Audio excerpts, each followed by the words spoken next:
Pada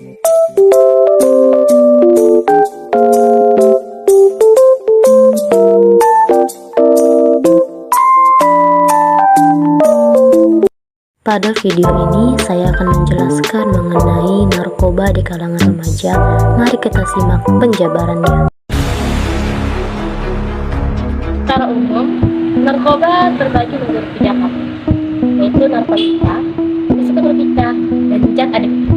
Yang mana narkotika dan obat-obatan tersebut mengandung suatu zat yang dapat merusak kesehatan fisik dari seseorang, bahkan dapat mengganggu ataupun merusak mental dari seseorang. Yang mana seperti yang kita tahu bahwa narkoba itu merupakan suatu larangan keras dari pemerintah Indonesia. Narkoba kini sudah merajalela hingga sampai ke ujung dunia.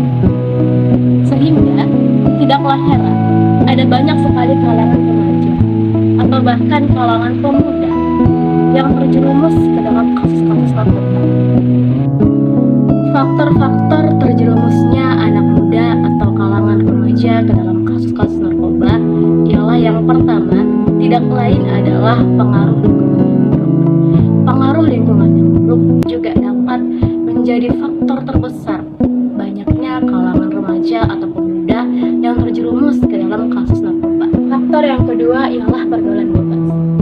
Pergaulan bebas juga menjadi salah satu faktor penting, faktor utama yang membuat banyaknya kalangan remaja maupun kalangan pemuda untuk terjerat ke dalam kasus-kasus narkoba. Di mana dalam pergaulan bebas ini memberikan rasa ingin tahu, bahkan rasa ingin tampil beda bagi sekelompok kalangan remaja maupun sekelompok kalangan pemuda untuk tidak sungkan-sungkan mencoba hal baru. Contohnya seperti terjerumus ke dalam kasus-kasus narkoba. Penyalahgunaan narkoba itu sangat bertentangan dengan nilai-nilai demokratis. Pada sila yang pertama yang berbunyi ketuhanan yang Maha Esa.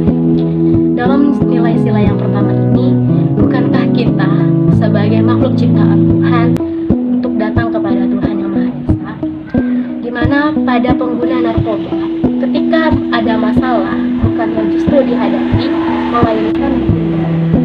Sedangkan pada sila yang kedua yang berbunyi kemanusiaan yang adil dan beradab.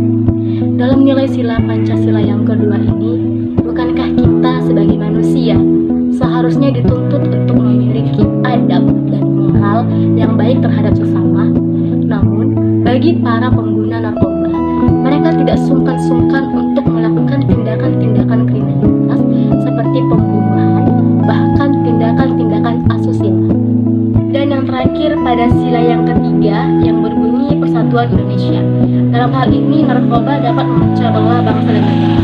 Kenapa demikian? Karena kekuatan bangsa dan negara berada di tangan para generasi muda. Nah, apabila para generasi muda atau generasi bangsa dan negara memiliki adab dan moral yang buruk, maka rusaklah persatuan dan kesatuan bangsa dan negara. Berikut merupakan beberapa contoh kasus narkoba. Tim gabungan Polresta Jambi menggerebek sebuah lokasi yang diduga selama ini menjadi tempat penyalahgunaan narkoba di kota Jambi. Inspektur Jenderal TNI Nasa dikabarkan ditangkap terkait kasus narkoba. Pada TNI Nasa baru ditetapkan sebagai Kepala Polda Jawa Timur menggantikan Niko Afita. Titik narkoba Baris Polri mengungkap sindikat peredaran gelap narkoba jaringan internasional Freddy Pratama. Freddy Pratama masih berstatus buron sejak 2014 tapi menguasai jaringan narkoba internasional.